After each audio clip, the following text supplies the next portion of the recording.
بچے کی تربیت کو ماہرین نے 3 حصے میں تقسیم کیا ہے۔ 3 7 سال۔ پہلے 7 سال بچے کو گود میں اٹھا کے رکھو، دوسرے 7 سال بچے کو غلام بنا کے رکھو، اور تیسرے 7 سال بچے کو دوست بنا کے رکھو۔ پہلے 7 سال بچے کو گود میں اٹھانے کا مطلب یہ ہے کہ وہ تم سے سیکھے، اور ہم تو 3 سال کے بچے کو بھی، آج 2.5 سال کے بچے کو بھی اسکول بھیج دیتے ہیں، مائیں فارغ البال ہونا چاہتی ہیں، لیکن ایسا نہیں ہے۔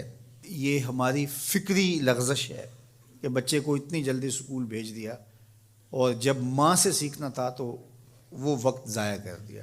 آج بھی جاپان میں 7 8 سال کا بچہ اسکول جاتا ہے، اور آج بھی کچھ اور ممالک کے اندر بھی انہوں نے یہ طے کر دیا ہے کہ 7 سال سے پہلے بچہ اسکول نہ جائے، تو وہ گھر میں بیٹھ کے سیکھتا ہے۔ یہ اس کی تربیت کا مرحلہ ہے، اس کا یہ مرحلہ یہاں مکمل ہونا چاہیے۔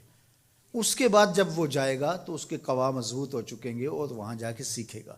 یہ پہلا اس کا مرحلہ یہاں سیکھنے کا ہے۔ ظاہر ہے باپ تو وہ توجہ نہیں دے پاتا، تو ماں کو بھرپور توجہ بچے کی طرف دینی چاہیے۔ عمومی طور پہ ماضی میں مائیں اپنے بچوں کی تربیت میں انتہائی مبالغہ کرتی تھی اور بہت زیادہ محنت شاقہ کرتی تھی، چونکہ ان کی توجہات کا کوئی اور مرکز نہیں ہوا کرتا تھا، اور وہ سمجھتی تھی کہ ہمارا یہی کام ہے کہ ہم بچوں کی اچھی تربیت کر لیں، اور چند بچوں کی تربیت ہی ماں کی ذمہ داری ہے، اور یہ اگر احسن طریقے سے نبھا دے تو اس نے اپنا حصہ امت میں بھی ڈال دیا، معاشرت میں بھی ڈال دیا، اور قوم بنانے کے اندر بھی اپنا حصہ ڈال دیا۔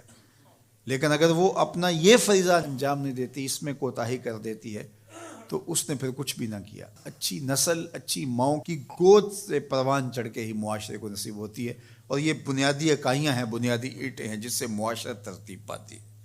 اس لیے یہ ماؤں کی ذمہ داری ہے۔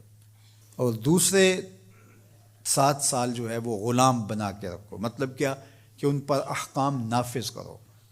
وہ از خود فیصلے نہیں کر پاتے اور اچھے نہیں کر پائیں گے، ان کے فیصلے تم کرو، ماں باپ۔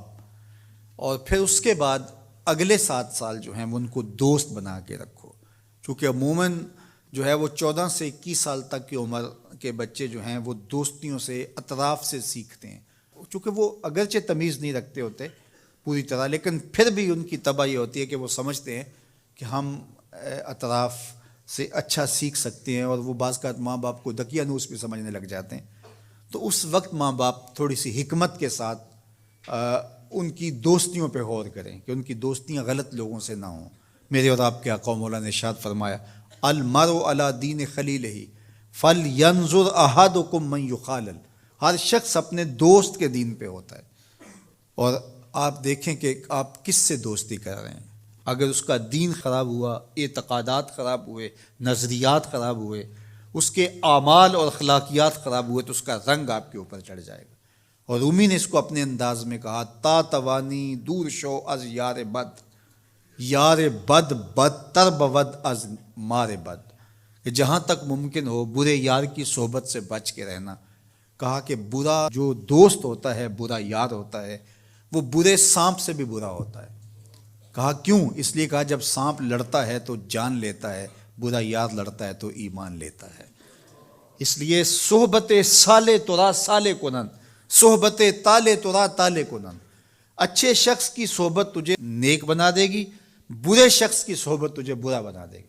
شیخ سعدی فرماتے ہیں، میں حمام میں گیا تو وہاں کسی نے مٹی رکھی تھی، تو میں نے اس کو اٹھایا تو اس سے مہک آ رہی تھی، میں مست ہونے لگا اس کی دل آویز خوشبو سے۔ تو میں نے اس کو کہا کہ تو مٹی ہے، عنبر ہے، موتیا ہے، نسرین ہے، نسترن ہے، کیا ہے تو؟ تیری دل آویز مہک سے مشام ہستی مہکے چلے جا رہے ہیں، اور ہے تو مٹی، تو کیا ہے تو؟ تو اس مٹی نے، شیخ سعدی فرماتے، مجھے زبان حال سے جواب دیا کہ ہوں تو میں مٹی، مجھے اپنی اوقات نہیں بھولی، لیکن چند دن میں پھول کی صحبت میں رہی ہوں۔ جمال ہم نشیں در من اثر کر، وگرنہ من ہما خاکم کے ہستم۔ اس نے کہا ہوں تو ذات کی مٹی ہی، لیکن میں گلاب کے پھولوں تلے تھوڑی دیر رہی ہوں تو میرے یار کا جمال میرے اندر سرایت کر گیا ہے۔ تو ذات کی مٹی ہوں لیکن صحبت میری پھول سے رہی۔